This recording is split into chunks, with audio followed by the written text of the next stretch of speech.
اعوذ باللہ من الشیطان الرجیم بسم اللہ الرحمن الرحیم نحمدک ونستعینک یا ذا الجود والنعم یا ذا الفضل والکرم یا عالم السر والہمم یا خالق اللوح والقلم یا رب البیت والحرم الصلاۃ والسلام علی النبی الامی المکی المدنی التجلی التام والمجل الاتم مالک الحدوث سلطان القدم ابی العقول والنفوس والبشر وهو علة العلل ابی القاسم محمد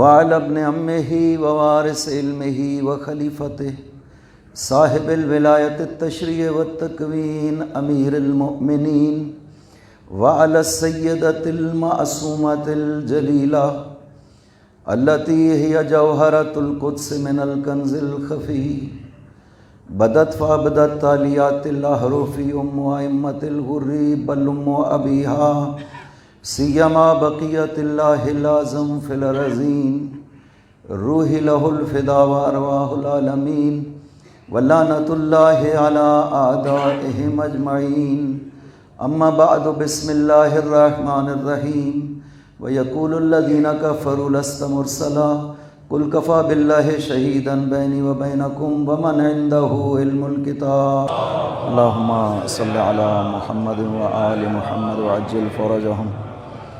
ماہ رمضان کی آج 20 تاریخ ہے اور یہ عشرہ ثانی ماہ رمضان کا اس کا آخری دن ہے، اور کل عشرہ ثالثہ ماہ رمضان کا شروع ہوگا۔ خداوند عظیم نے ان ایام کو عتق من النار، جہنم سے چھٹکارے کا عشرہ قرار دیا ہے۔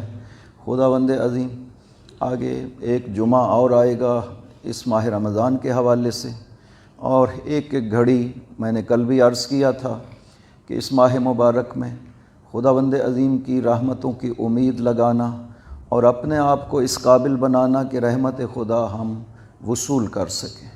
خدا کے صفات، خدا رحیم ہے، رحمان ہے، سمجھنے کی ضرورت ہے کہ خدا کے رحمان اور رحیم کا مطلب کیا ہے۔ کیا یہ مطلب ہے کہ خداوند عظیم ہر فرد کو جب دیتا ہے اپنی رحمت تو تقسیم کر دیتا ہے، ایک حصہ رحمت کا آپ کو دیا، دوسرے کو دیا، تیسرے کو دیا، اس طرح اپنی رحمتوں کو خداوند عظیم بانٹتا ہے؟ یہ نہیں ہے، یہ خدا کی معرفت نہیں ہے۔ خداوند عظیم ہر فرد کے اوپر اپنی پوری رحمتوں کے ذریعے سے توجہ فرماتا ہے۔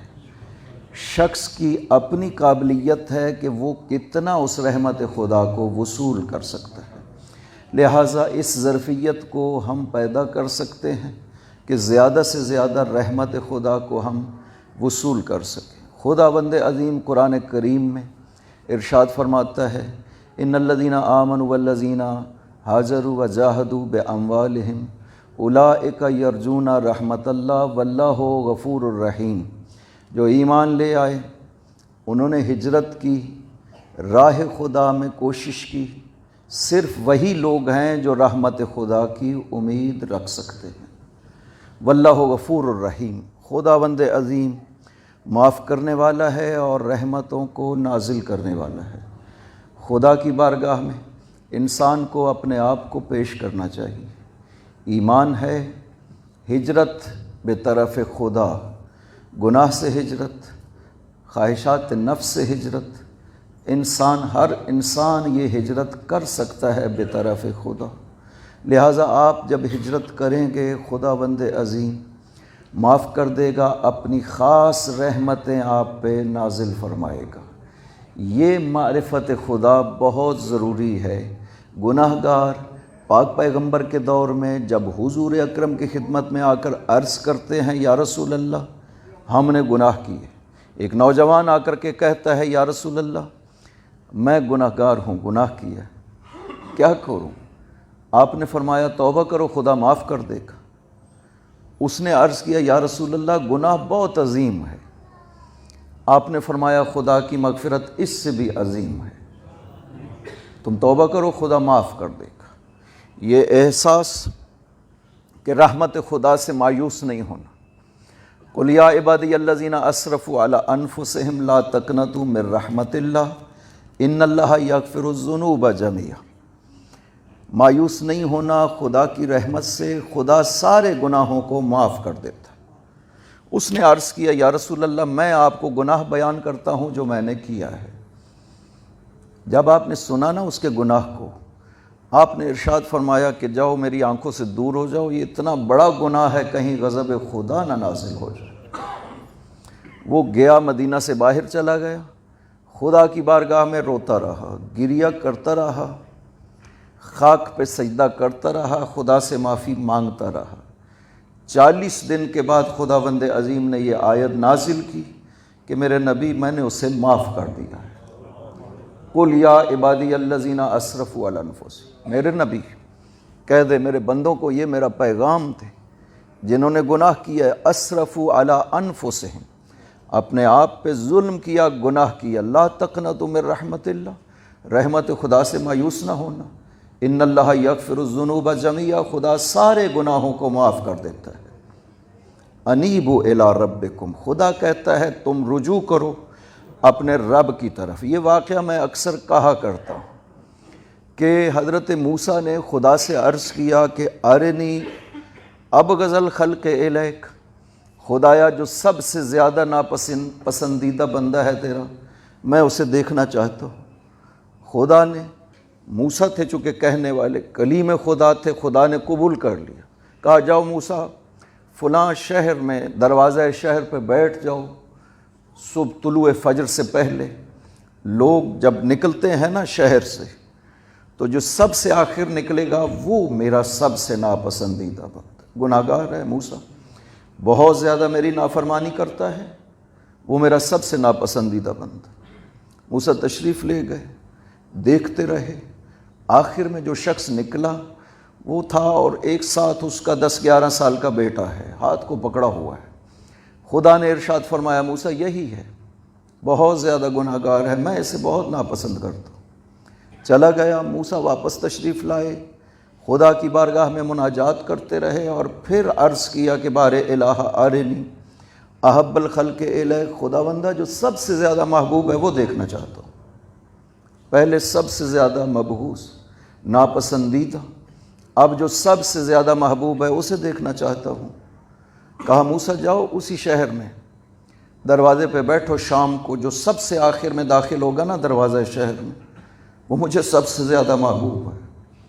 تشریف لے گئے، لوگوں کو دیکھتے رہے، لوگ آتے رہے، آخر میں وہی شخص سب سے آخر میں شہر میں داخل ہوا جو صبح سب سے زیادہ ناپسندیدہ تھا۔ شام کو خدا نے کہا کہ موسیٰ یہی سب سے زیادہ محبوب ہے۔ پوچھا بار الہ یہ کیسے ہوا؟ صبح سب سے زیادہ ناپسندیدہ، اب سب سے زیادہ محبوب۔ کہا موسیٰ یہ جب باہر نکلا نا شہر سے، اس کے بیٹے نے پہاڑ کو دیکھا، باپ سے پوچھا بابا یہ کیا ہے؟ کہا پہاڑ۔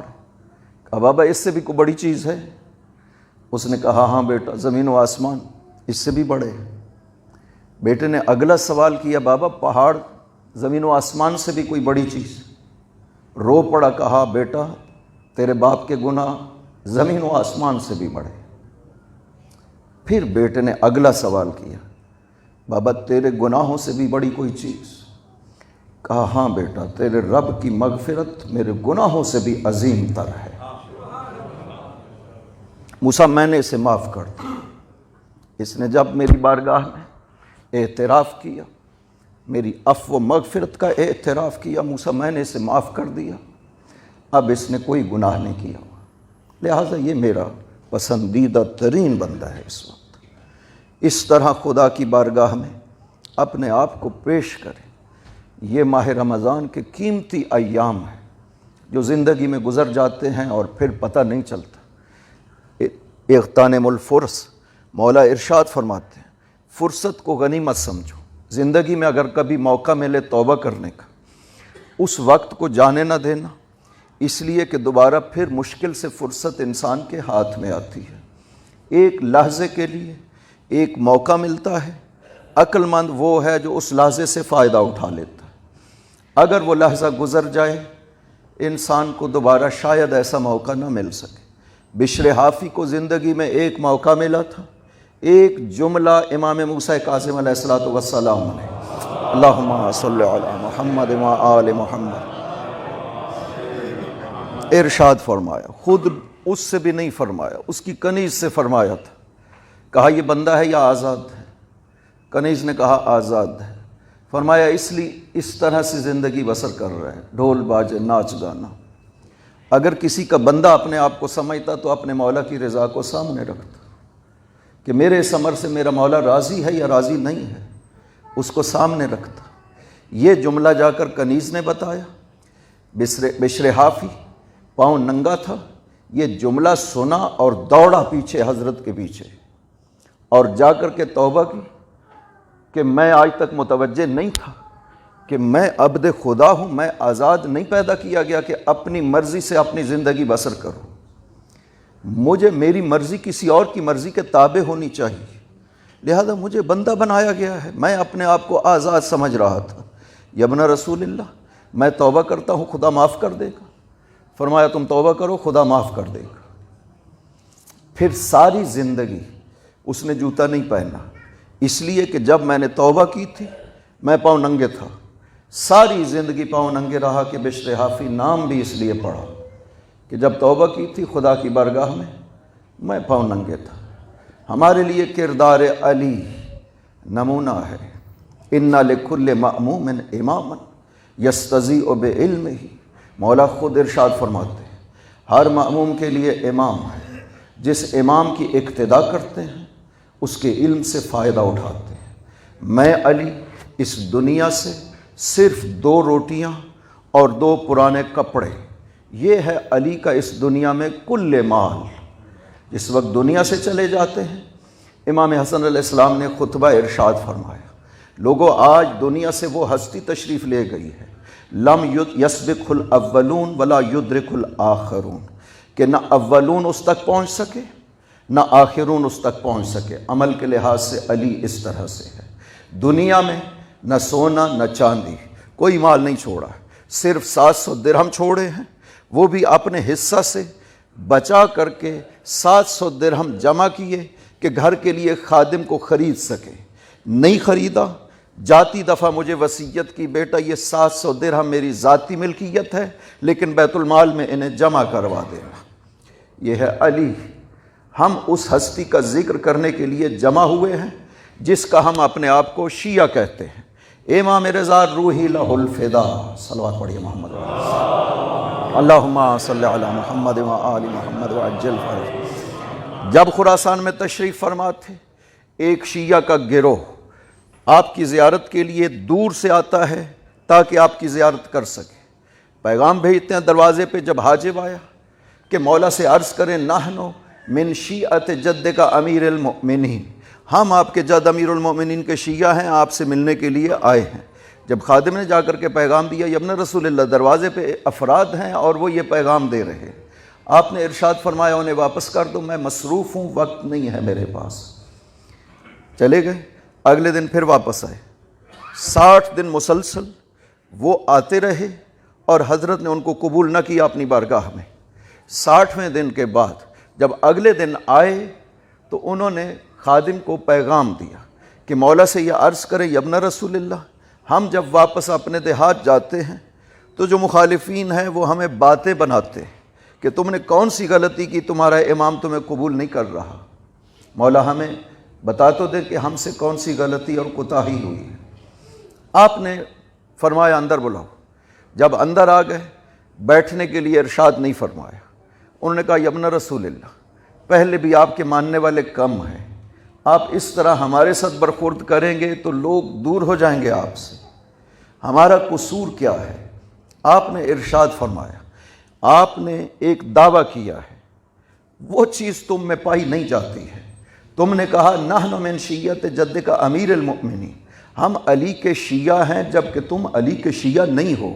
علی کے شیعہ حسن و حسین ہے، سلمان و ابو ذر ہے علی کے شیعہ۔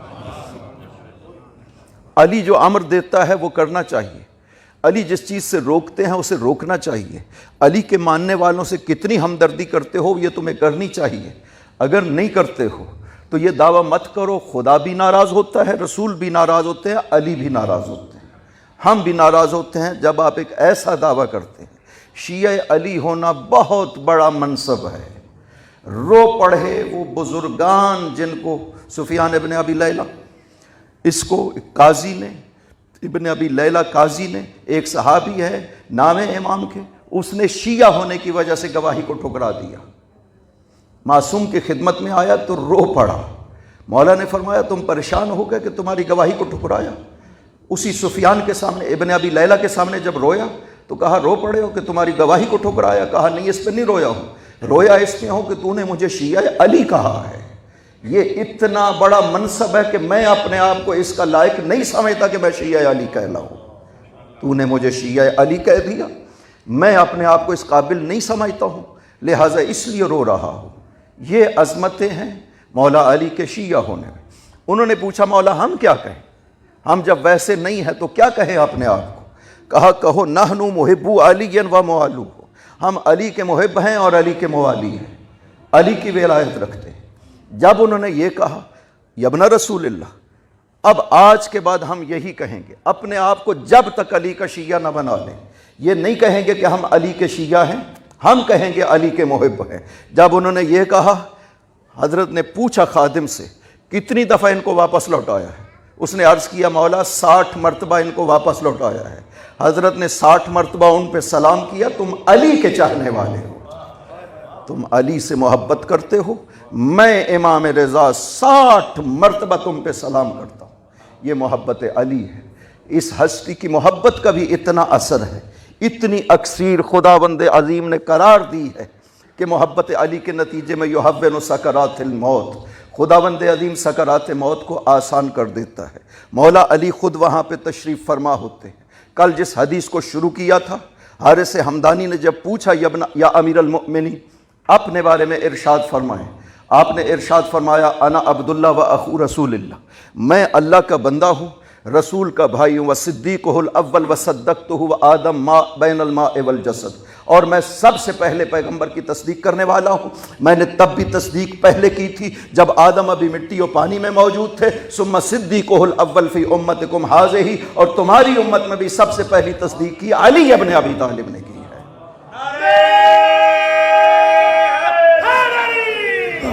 یا علی یا اللہم صلی علی محمد و آل محمد وعجل فرج۔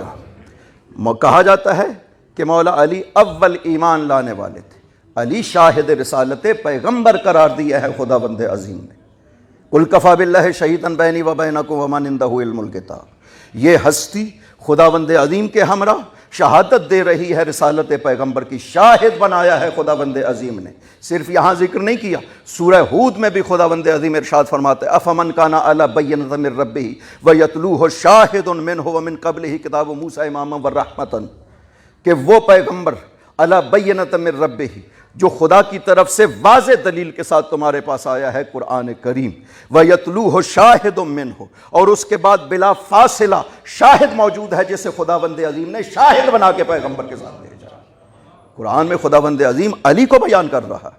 یہاں 3 طریقے صداقت پیغمبر کے لیے خداوند عظیم نے ارشاد فرمایا ہے۔ ایک کتاب الہی علی بینۃ من ربہ، جسے خدا کہہ رہا ہے یہ بینہ خدا ہے جو پیغمبر کو عطا کیا ہے خداوند عظیم۔ دوسرا وہ کتاب جو پاک پیغمبر سے پہلے نازل کی گئی، ومن قبلہ کتاب موسیٰ اماما ورحمۃ، کتاب موسیٰ ہے جو پیغمبر کی تائید کر رہی ہے۔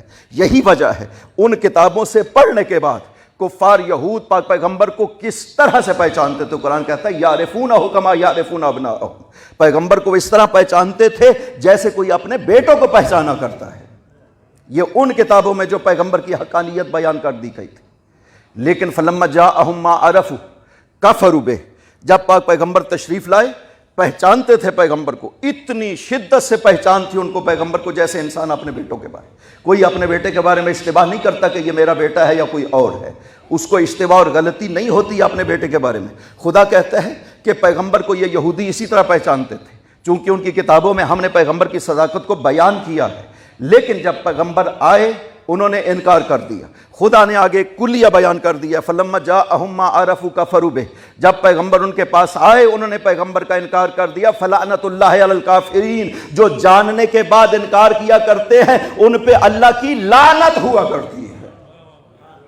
خدا نے یہ قانون بتا دیا ہے کہ اگر معرفت ہو جائے اور معرفت کے بعد کوئی مکر جائے، انکار کر دے، تو اس پہ اللہ کی ہمیشہ کے لیے لعنت قرار دی گئی ہے۔ لہٰذا ایک کتاب ہے، ایک قرآن ہے، اور تیسری ہستی خدا فرماتا ہے وَشَاهِدٌ مِّنْهُ یتلو منہ، اور دوسرا شاہد پیغمبر، وہ شاہد ہے جسے خدا بند عظیم نے شاہد بنایا ہے، وہ رسالت پیغمبر اور صداقت پیغمبر کی شہادت دیتا ہے۔ جو علی پاک پیغمبر کی ولایت رسالت کی گواہی دے رہے ہیں، پیغمبر کی صداقت کی گواہی دے رہے ہیں، وہ رسالت پیغمبر کے شناسہ ہونے چاہیے، وہ شخصیت اور رسول کے شناسہ ہونے چاہیے، تب ہی ہے جو کہ گواہی دے سکتے ہیں۔ اگر رسالت کو نہ پہچانتا، پاک پیغمبر کو پہچانتا ہو، گواہی نہیں دے سکتا، چونکہ اسے مقام رسالت معلوم ہی نہیں ہے کہ عظمت رسالت کیا ہے۔ اس لیے علی فرما رہے ہیں کہ علی رسالت کو بھی پہچانتا ہے، رسول کو بھی پہچانتا ہے۔ صدیقہ الاول، میں وہ سب سے پہلا صدیق ہوں پیغمبر کا تصدیق کرنے والا۔ کب تصدیق کی تھی؟ صدقتہ وآدم بین الماء والجسد، میں نے پیغمبر کی تب تصدیق کی تھی جب آدم ابھی مٹی اور پانی میں موجود تھے۔ یہ کس مرحلہ میں؟ عالم نورانیت میں، جب آدم کی خلقت نہیں ہوئی تھی۔ اس کا مطلب ہے کہ جب پاک پیغمبر کو رسالت عطا کی جا رہی تھی، علی وہاں پر شاہد تھے رسالت پیغمبر۔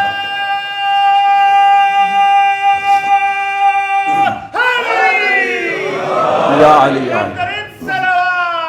یا اللہم صلی علی محمد وآل محمد وعجل فرجہ۔ اور یہاں بھی فرماتے ہیں کہ صدقتہ فی امتکم وصدیقہ الاول فی امتکم ھذہ، تمہاری امت میں بھی پہلی تصدیق علی نے کی ہے پیغمبر اکرم کی۔ پاک خطبہ قاسیہ میں مولا علی نے پوری تفصیل ذکر کی ہے کہ وہی جب نازل ہوئی تو میں موجود تھا، میرے علاوہ کوئی موجود نہیں۔ کنت اراہ ولا یراہ غیری، جب پہلی وہی پیغمبر پہ نازل ہوئی تو میں دیکھ رہا تھا، ولا یراہ غیری، میرے علاوہ کوئی نہیں دیکھ رہا تھا۔ وحی کی کیفیت کو علی بیان کر رہے ہیں کہ وحی جب پیغمبر پہ نازل ہو رہی تھی، کنت علی نور الوحی والرسالہ وشممت ریح النبوۃ وسمعت رنۃ الشیطان، جب وحی نازل ہو رہی تھی میں نور وحی اور رسالت کو دیکھ رہا تھا، میں خوشبو نبوت کو سونگ رہا تھا، میں نے شیطان کی چیخوں کو سنا ہے۔ میں نے پیغمبر سے عرض کیا کہ یا رسول اللہ یہ لعین چیخ رہا ہے۔ پیغمبر نے ارشاد فرمایا یہ اس لیے چیخ رہا ہے کہ یہ اپنی عبادت سے مایوس ہو گیا۔ اگلے جملے میں ارشاد فرمایا یا علی انک تسمع ما اسمع وترى ما ارى الا انک لست بنبی، اے علی تو وہی سنتا ہے جو میں سنتا ہوں، تو وہی دیکھتا ہے جو میں دیکھتا ہوں، تو نبی نہیں ہے، نبی کا ساتھی بنایا گیا ہے۔ اللہم صلی علی محمد وآل محمد وعجل فرج۔ علی حقیقت رسالت کو پہچاننے والے۔ یہی وجہ ہے کہ جس وقت حبل کو گرانا تھا کعبے کی چھت کے اوپر سے، 2 مرتبہ بتوں کو گرایا مولا امیر نے کعبہ سے، ایک شب ہجرت سے پہلے اور ایک فتح مکہ کے موقع پہ 2 مرتبہ کعبہ سے بتوں کو گرایا گیا۔ یہ جو شب ہجرت سے پہلے مولا علی نے بتوں کو گرایا ہے نا، وہ صرف حبل کو گرایا گیا تھا۔ پاک پیغمبر نے رات کی تاریکی میں علی سے ارشاد فرمایا علی یہ بت ہے جو کعبے کی پشت کے اوپر نصب ہے، اس کو گرانا ہے یا تو گرا سکتا ہے یا میں گرا سکتا ہوں، تو چلو میرے بھائی چلتے ہیں اس بت کو گراتے ہیں۔ رات چوری چھپ پہ، چونکہ مشرک تھے اس وقت، تو حکومت تھی مشرکین کی، لہٰذا رات کی تاریکی میں پاک پیغمبر اور امیر المؤمنین تشریف لاتے ہیں۔ پاک پیغمبر نے ارشاد جب فرمایا نا کہ علی یا تو گرا سکتا ہے یا میں گرا سکتا ہوں، علی نے عرض کیا کہ مولا میں بیٹھ جاتا ہوں، آپ میرے کندھوں پہ سوار ہوں اور آپ اس بت کو گرائیے۔ رسول خدا نے ایک جملہ ارشاد فرمایا یا علی انہ حمل الرسالت، یہ رسالت کا بوجھ ہے، تجھے رسالت کا بوجھ اٹھانے کے لیے خلق نہیں کیا گیا ہے خدا کی طرف سے، اٹھانا رسول کو تھا۔ پیغمبر فرماتے ہیں یہ رسالت کا بوجھ ہے، علی آپ نہیں اٹھائیں گے، میں بیٹھتا ہوں، آپ میرے کندھوں پہ پاؤں رکھیں اور اس کو گرائیے۔ علی نے پاک پیغمبر کے شانہ مبارک پہ قدم رکھے، پاک پیغمبر کھڑے ہوئے، مولا علی نے حبل کو پکڑا ایک ہاتھ سے، بہت بڑا بت تھا جو کعبہ کی چھت پہ نصب تھا، مولا علی نے ایک ہاتھ سے پکڑا اور اٹھا کر کے زمین پہ پٹکا، ٹکڑے ٹکڑے ہو گئے۔ یہاں پہ پاک پیغمبر نے ایک جملہ ارشاد فرمایا کیف تجدک یا علی، اے علی اپنے آپ کو کیسا محسوس کر رہے ہو؟ یہ ہے مقام رسالت کی پہچان۔ اے علی کیف تجدک، اپنے آپ کو کیا محسوس کر رہے ہو، عظمت اور بلندی کتنی محسوس کر رہے ہو؟ عرض کیا واللہ یا رسول اللہ لو شئت لنلت افق السماء، اتنا بلند پا رہا ہوں چاہوں تو آسمان کے پائے کو پکڑ سکتا ہوں۔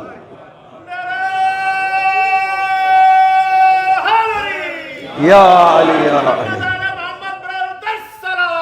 اللہم صلی علی محمد وآل محمد وعجل فرج۔ لہذا فرمایا نحن الاولون و نحن الاخرون، ہم اول ہیں اور ہم آخر ہیں۔ انا ولیہ و وصیہ، میں پیغمبر کا ولی بھی ہوں، وصی بھی ہوں، وارث بھی ہوں۔ وَنَحْنُ خَالِصَتُهُ، ہم پیغمبر کے خالص ہیں۔ وَأَنَا صَاحِبُ سِرِّهِ وَنَجْوَاهُ، میں پیغمبر کا صاحب راز ہوں۔ پیغمبر راز بھی کیا کرتے تھے تو علی سے کیا کرتے تھے۔ طائف کے سفر میں جب طائف پہ جا رہے تھے نا، محاصرہ طائف جب کیا تو پاک پیغمبر سارے راستے اس طرح ابا اپنے سر پہ لے لیتے، مولا علی سے راز کرتے رہتے۔ برداشت نہ ہو سکا، افراد نے اعتراض کیا یا رسول اللہ یہ آپ کیا وجہ ہے کہ سارے راستے علی سے راز کرتے رہتے ہیں؟ قسم اٹھا کر کے پیغمبر نے کہا خدا کی قسم من تجایتہ ولکن اللہ انتجاہ، اور میں رسول نہیں راز کر رہا ہوں علی سے، خدا ہے جو علی سے راز کر رہا ہے۔ یا علی یا علی، میں نہیں کر رہا۔ دروازے پیغمبر نے بند کروائے تھے مسجد کے، سد الابواب الشارع الی المسجد، سارے کے سارے دروازے جو مسجد کے طرف کھلتے ہیں سب کے سب بند کر دیے۔ بہت سے اصحاب کے دروازے کھلتے تھے الا باب علی، صرف علی کا دروازہ کھلا رکھنا۔ جناب حمزہ بھی آ گئے اور بھی آ گئے افراد، اعتراض کیا یا رسول اللہ آپ نے ہمارے دروازوں کو بند کر دیا، علی کا دروازہ کھلا رکھا ہے، اس کی وجہ کیا ہے؟ پہلے کوشش کی گئی یا رسول اللہ تھوڑا سا دروازہ کھلا رہے، کہا نہیں۔ کہا گیا یا رسول اللہ روشن دان تھوڑا سا تاکہ آپ کی زیارت کر سکیں، کہا نہیں۔ کہا اور صرف آنکھوں کے برابر تاکہ آنکھوں کے ذریعے سے آپ کو دیکھ سکیں، فرمایا وما کلامت و ظفر، یہ ناخن ہے نا، اس ناخن کے برابر بھی اجازت نہیں ہے مسجد کی طرف دروازہ کھولنے کی۔ پھر جب حمزہ کو کہا گیا نا کہ آپ چچا ہیں، آپ جا کے بات کریں کہ یہ آپ کا دروازہ بھی بند کر دیا، وہ جوان بنی ہاشم ہے اس کا دروازہ کھلا رکھا ہے۔ جب حمزہ نے آ کر کے کہا صاحب ہمراہ موجود تھے، یا رسول اللہ آپ نے کیوں دروازہ علی کو کھلا رکھا اور ہمارے دروازوں کو بند کر دیا؟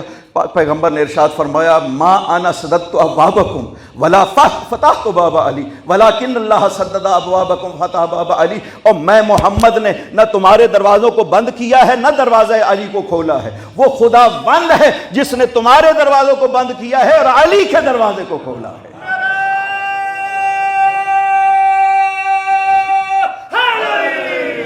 یا علی یا علی اللہم صلی علی محمد وآل محمد۔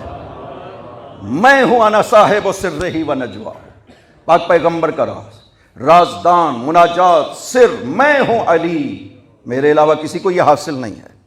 پھر فرماتے ہیں اوتیت فہم الکتاب و فصل الکتاب و علم القرون والاسباب، میں علی وہ ہوں کہ جسے خداوند عظیم نے اپنی کتاب کا فہم عطا کیا ہے، فصل الخطاب عطا کیا ہے، اور کائنات کے تمام رازوں کا خدا نے مجھے علم عطا کیا ہے۔ لہذا فرماتے تھے انا علم اللہ، میں علم خدا ہوں۔ آؤ علی سے سوال کرو، اس کائنات کے کسی راز کے بارے میں علی سے سوال کرو۔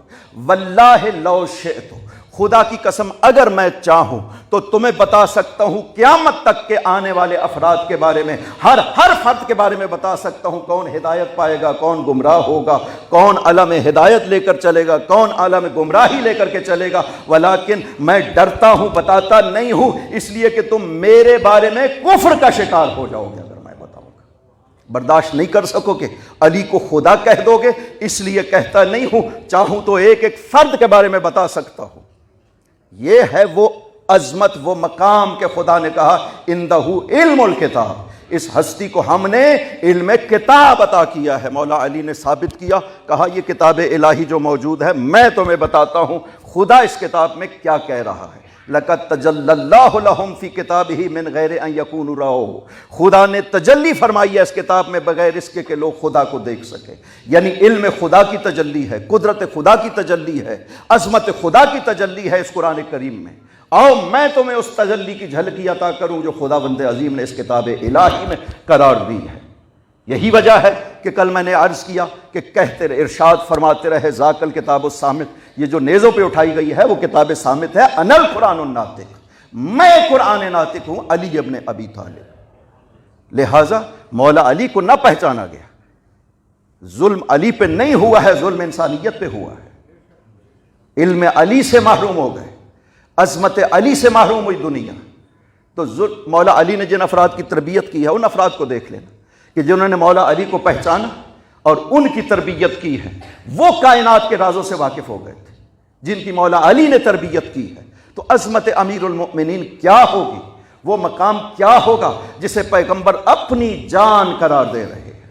علی میری جان ہے، علی منی و انا منہ، علی مجھ سے ہے اور میں علی سے ہوں. یہ حدیث صحیح ہے جسے محدثین نے صحیح کہا ہے. حاکم نے مستدرک میں کہا صحیح ہے حدیث، ذہبی نے تلخیص المستدرک میں کہا کہ یہ حدیث صحیح ہے، اس کا کوئی انکار نہیں. احمد حنبل نے ذکر کیا حدیث صحیح ہے، لہذا حدیث کا کوئی انکار نہیں کر سکتا ہے. حدیث صحیح ہے، پیغمبر فرما رہے ہیں کہ انا من علی، علی منی و انا من علی، مجھ سے، علی مجھ سے ہے اور میں علی سے ہوں. اولاد کے بارے میں تو توجیہ کر لیتے ہیں نا کہ حسن و حسین مجھ سے ہے، میں حسن و حسین سے ہوں. فاطمہ مجھ سے ہے، وہ تو توجیہ کر لیتے ہیں کہ ادھر سے وہ اولاد ہے پیغمبر کی، اس لیے فرمایا کہ وہ مجھ سے ہے. لیکن مولا علی کے بارے میں کیا توجیہ کریں گے کہ علی مجھ سے ہے، میں علی سے ہوں. آل محمد سب کے بارے میں فرمایا کہ وہ مجھ سے ہے، میں ان سے ہوں. اس کا مطلب یہ ہے کہ ہماری حقیقت عالم نورانیت میں ایک قرار دی گئی ہے. جس نور سے مجھے خلق کیا گیا ہے اسی نور سے علی و فاطمہ و حسن و حسین کو خلق کیا گیا ہے.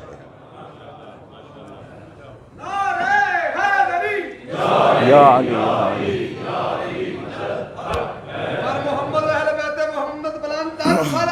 اللہم صلی علی محمد وآل محمد وعجل فرجہم. لہذا مولا علی وہ ہستی ہے کہ جس کو پہچاننا ہو تو یا قرآن یا ذات پیغمبر. میں نے کل عرض کیا تھا کہ یہ دو عظیم وجود ہیں اس کائنات میں جن کی کوئی مثل نہیں ہے. ایک قرآن کریم ہے اور ایک ذات پیغمبر ہے. یا قرآن کے ساتھ پہچان ہے کہ قرآن کے ہمراہ قرار دیا پیغمبر اکرم، یا پیغمبر کے ذریعے سے پہچان ہے کہ پیغمبر علی کو کہتے ہیں مجھ سے ہے اور میں علی سے ہوں. حقیقت یہی ہے اور عالم نورانیت میں بھی حقیقت یہی تھی. جب یہاں سے جائیں گے پھر بھی حقیقت یہی ہوگی. یہاں سے چلے جائیں گے تب بھی ایک حقیقت میں نظر آئیں گے. صرف اس دنیا میں یہ وجود الگ کیے گئے چونکہ منصب الگ الگ قرار دیے گئے، لیکن جب اس عالم دنیا سے چلے جائیں گے عالم نورانیت میں پھر یہ نور واحد ہو جائے گا. وہاں پہ عالم نورانیت میں بھی خداوند عظیم نے خلق کیا تو نور واحد کی شکل میں تھے. لہذا فرمایا یہ اہل بیت مجھ سے ہے، میں ان سے ہوں. ہماری اصل ایک ہے، ہماری طینت ایک ہے، ہمارا نور ایک ہے جس سے ہمیں خلق کیا گیا ہے. علی کو پہچاننا ہو تو نبوت کو پہچاننا پڑے گا، علی کو پہچاننا ہو رسالت کو پہچاننا پڑے گا. حدیث صحیح ہے جسے شیخ صدوق نے نقل کیا ہے، بصائر الدرجات میں نقل کیا ہے، جس میں امام جعفر صادق علیہ السلام، امام محمد باقر علیہ السلام، اللہم صلی علی محمد و آل محمد، پانچویں امام ارشاد فرماتے ہیں قد کانت فی علی سنت الف نبی. یہ حدیث صحیح ہے، ہماری اپنی حدیث ہے، معصوم نے ارشاد فرمائی، سند کے لحاظ سے اعلیٰ درجے کی سند پہ مشتمل ہے حدیث. قد کانت فی علی سنت الف نبی، علی میں 1000 نبی کی خصوصیات پائی جاتی تھی. یہ کون سے 1000 نبی ہیں؟ آدم ہے، علم آدم ہے، فہم نوح ہے، خلت ابراہیم ہے، کلیمیت موسیٰ ہے، زہد عیسیٰ ہے، پاک پیغمبر کا کمال ہے. یہ سارے کمالات یہ وہ سنن انبیاء ہیں جو حضرت فرماتے ہیں کہ یہ 1000 نبی کی صفات علی کی ذات میں پائی جاتی تھی. یعنی اگر علی کو پہچاننا ہو تو نبیوں کو پہچانیں، انبیاء کی صفات کو پہچانیں تاکہ آپ کو اندازہ ہو سکے کہ عظمت کیا ہے انبیاء کی. ہر شخص نبی نہیں بن سکتا ہے اس کائنات میں. نبی وہ بنتا ہے کہ جس کو خداوند عظیم خاص خصوصیات کے ساتھ خلق کرتا ہے، کمالات کے ساتھ خلق کرتا ہے، پھر اسے نبی بناتا ہے. وہ ہستی بنتی ہے نبی. معصوم فرما رہے ہیں کہ 1000 نبیوں کی خصوصیات ذات علی میں پائی جاتی ہے. یعنی اگر علی کو پہچاننا ہو تو وہ سارے کمالات جو انبیاء میں متفرق نظر آتے ہیں سب کے سب ذات علی میں جمع نظر آتے ہیں۔ اس لیے پیغمبر نے فرمایا ہے من اراد ان ينظر الى آدم فی علمہ، جو آدم کو اس کے علم میں دیکھنا چاہتا ہے، جو نوح کو اس کے حلم میں دیکھنا چاہتا ہے، جو ابراہیم کو اس کے فہم میں دیکھنا چاہتا ہے، جو موسیٰ کو اس کی ہیبت میں دیکھنا چاہتا ہے، جو عیسیٰ کو اس کے زہد میں دیکھنا چاہتا ہے، جو مجھ محمد کو میرے کمال میں دیکھنا چاہتا ہے، فَلْيَنْظُرْ إِلَىٰ عَلِيِّ بْنِ أَبِي طالب، علی کو دیکھو، نبیوں کے کمال نظر آ جائیں گے ذات سے۔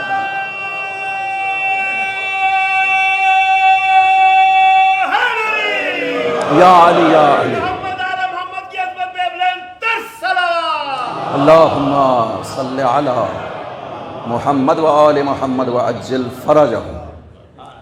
یہی وجہ ہے کہ حدیث صحیح ہے، مسند احمد حنبل میں موجود ہے کہ جب پاک پیغمبر نے بھیجا، براءت کی 10 یا 9 یا 10 آیتیں دے کر کے بھیجا ایک صحابی کو، جاؤ، 9 ہجری کا واقعہ ہے، یعنی 9 ہجری میں جا کر کے بھیجا، فتح مکہ ہو چکی تھی، اور اب وہاں پہ جو مشرک تھے ان کو اسلام کے اصولوں کے مطابق پیغام دینا تھا کہ آج تک تم کعبہ میں ننگا طواف کرتے رہے تھے، یہ نہیں کر سکو گے، فلاں کام کرتے رہے تھے، وہ نہیں کر سکو گے۔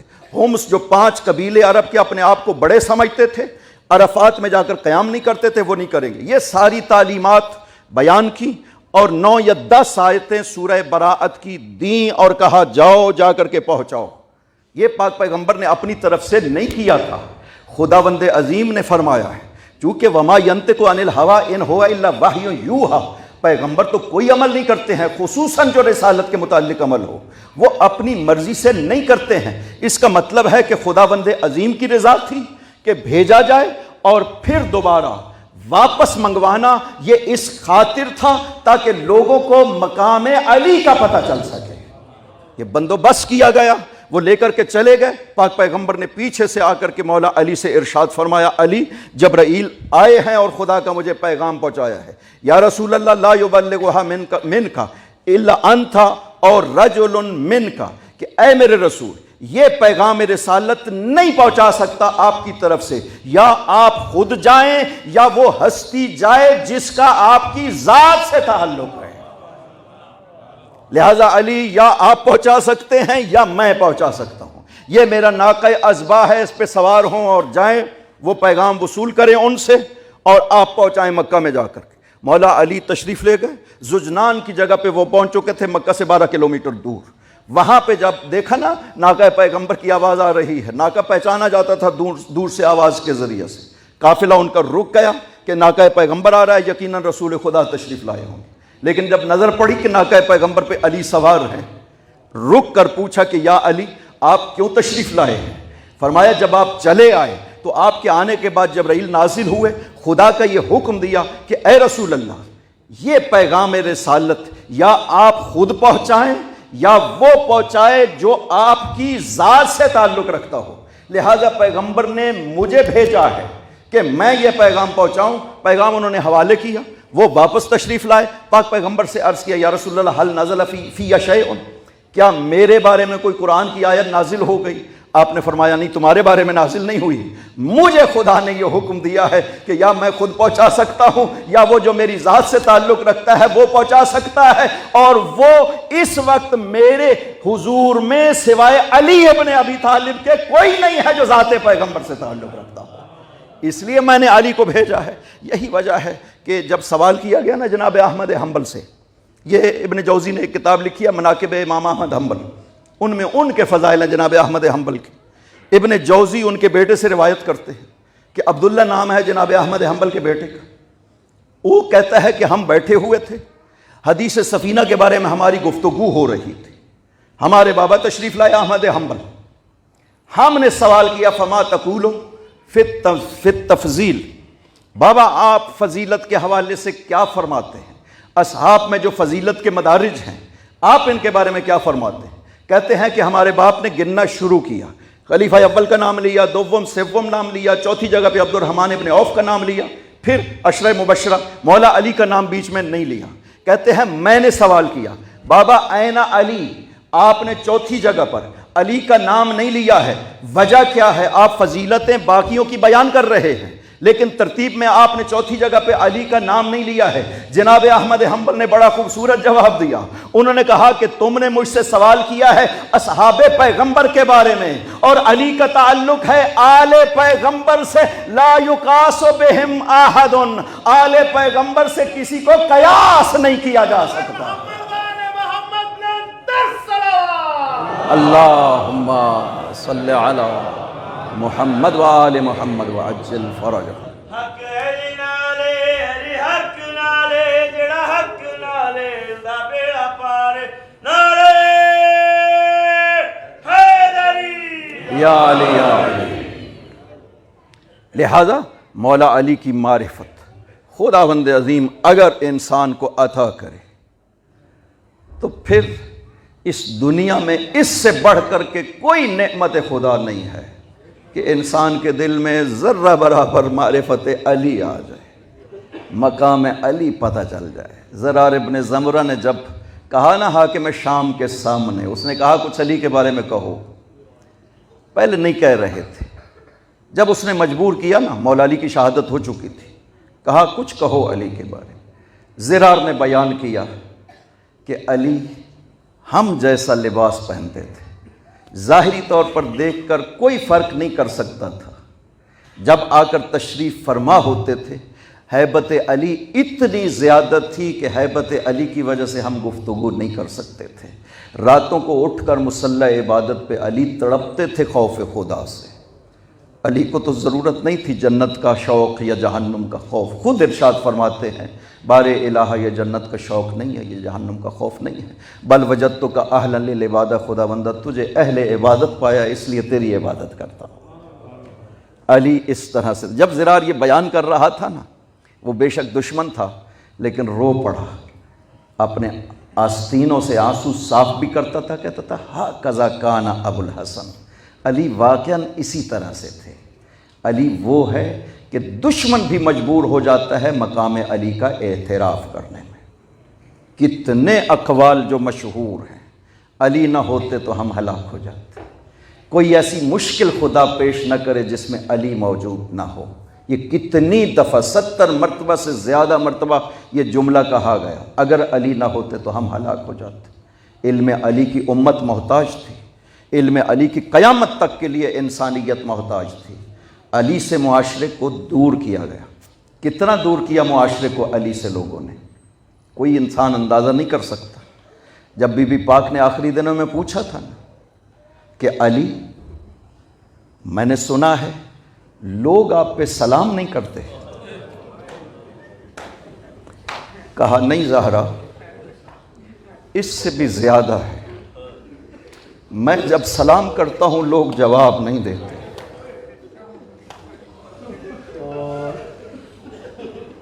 اس سے زیادہ ظلم کا انسان تک کر سکتا ہے تصور کہ علی جیسی ہستی مدینہ رسول میں، اور وہ سارے افراد موجود تھے جنہوں نے فضائل علی کو پیغمبر سے سنا تھا، پیغمبر کو دیکھا تھا فضائل علی بیان کرتے ہوئے۔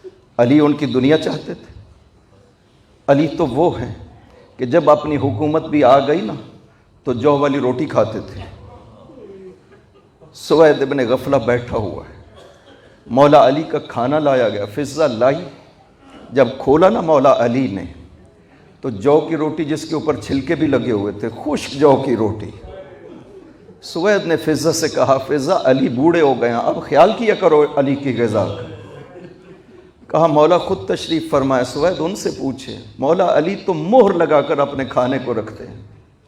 پوچھا نا جب سوید نے مولا کیوں نہیں کھاتے گندم کی روٹی، رو پڑے، کہا میرے بھائی نے کبھی گندم کی روٹی نہیں کھائی تھی، علی کیسے گندم کی روٹی کھا لے جبکہ میرا بھائی 3 دن تک بھوکا رہا کرتا تھا۔ علی تو ہر اس جگہ پہ قدم رکھتا ہے جہاں پہ میرے بھائی نے قدم رکھا ہے۔ علی کیسے تصور کر سکتا ہے؟ ماہ رمضان تھا، ایک شخص مسجد میں ہے، مسافر ہے، افطار کا وقت ہوا، مولا علی بھی موجود ہے، اپنا کھانا کھولا، مسافر سے کہا کہ آؤ میرے ساتھ افطار کرو۔ جب اس نے لقمہ توڑنا چاہا نہ توڑ سکا، عرض کیا میں نہیں کھا سکتا، باہر نکلا، آپ نے ارشاد فرمایا جاؤ حسن کے دروازے پہ چلے جاؤ۔ آیا مولا حسن کے دروازے پہ، کہا مہمان ہوں، آپ نے گھر میں بلایا، دسترخوان پہ بٹھایا، کھانا کھا رہا تھا، رومال میں تھوڑا تھوڑا کھانا ساتھ جمع کرتا جا رہا تھا۔ مولا نے پوچھا کیا وجہ ہے؟ کھانا لے جانا ہوگا میں تمہیں دے دوں گا، کیوں جمع کر رہے؟ کہا مسجد میں ایک شخص کھانا کھا رہا تھا جس کا کھانا مجھ سے نہیں کھایا گیا، میں چاہتا ہوں کہ اس کو جا کر یہ کھانا پیش کرو۔ کہا وہ میرا باپ علی ابن ابی طالب ہے، اس کائنات کا مالک ہے، یہ زہد و تقوی علی ہے۔ یا رسول اللہ، آپ چلے گئے، علی اکیلے رہ گئے۔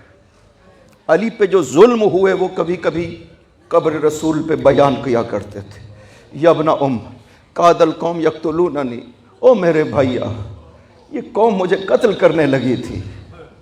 یا رسول اللہ، آپ کے بعد جو مصیبتیں آئی ہے یہ بہت شدید تھی، سب سے بڑی مصیبت جو علی پہ تھی نا وہ غم زہرا تھا، نبی کی بیٹی کی مصیبت۔ یہی وجہ ہے اس علی اتنا اس غم کو بیان کرتے تھے۔ کہا تھا قبر زہرا پر کہ نبی کی بیٹی اب علی راتوں میں کبھی سو نہیں سکے گا، اما حزنی فسرمد ولیلی فمسحد، علی کا غم اب ہمیشہ کے لیے ہے، علی کی راتیں ہمیشہ جاگتی رہیں گی، علی اب سو نہیں سکے گا، اس لیے کہ آپ کی مصیبتوں کو علی بھول نہیں سکتا ہے۔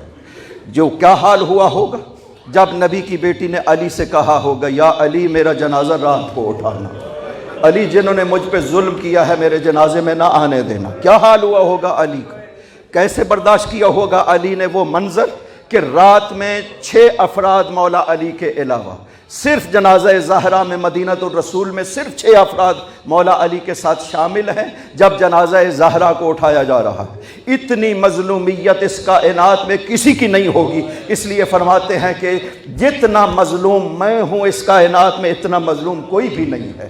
اور نبی کا شہر ہو، نبی کی بیٹی کا جنازہ ہو اور 6 افراد سے زیادہ جنازے میں شامل نہ ہو، اور قبر نبی کی بیٹی کی قبر آج تک لوگوں کو معلوم نہ ہو سکے جو مدینہ الرسول میں جمع ہو گئی۔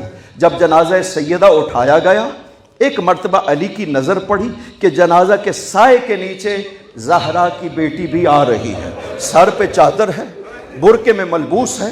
جب علی کی نظر پڑی نا تو ایک مرتبہ اپنے بیٹوں سے کہا بیٹا حسن اپنی بہن کو گھر لے جاؤ۔ کیوں؟ رات کی تاریکی ہے، بہن چادر میں ہے۔ فرمایا بیٹا میں علی برداشت نہیں کر سکتا ہوں کہ کسی کی نظر تیری بہن کے قد پہ پڑے۔ میں کہوں گا مولا آئیے نظر، کربلا میں وہ منظر تو دیکھے، آپ کی بیٹی تلہ زینبیہ پہ کھڑی ہے اور مسلمانوں کو آواز دے رہی ہے، اور مسلمانوں یہ نبی کا نواسہ قتل کیا جا رہا ہے، اجرکم علی اللہ۔ جنازہ زہرا کو جب علی دفن کر رہے تھے، ایک منظر علی نے پتہ نہیں کیسے برداشت کیا ہوگا، ہم سن نہیں سکتے، ہم برداشت نہیں کر سکتے۔ لاش زہرا کی حالت یہ تھی کہ غسل دیتے ہوئے علی چیخے مار کر رو پڑے۔ جب پوچھا سلمان نے مولا کیوں چیخے مار کر کے روئے، کہا سلمان زہرا نے آج تک علی کو نہیں بتایا تھا کہ میری پسلیاں ٹوٹ گئی ہے۔ اب وہی جسم زہرا اپنے ہاتھوں پہ لے کر جب قبر میں لے گئے اور پاک پیغمبر کے ہاتھ آئے اور جنازہ زہرا کو پیغمبر کے ہاتھوں میں دے کر یہ عرض کیا یا رسول اللہ یہ آپ کی بیٹی ہے، وہ امانت ہے جو علی واپس کرنے آیا ہے۔ یا رسول اللہ تیری امت نے اجتماع کر لیا، تیری بیٹی پہ ظلم کیا، مجھے نہ بتایا۔ یا رسول اللہ اپنی بیٹی سے پوچھنا کتنا ظلم ہوا زہرا پہ۔ ماتھم حسین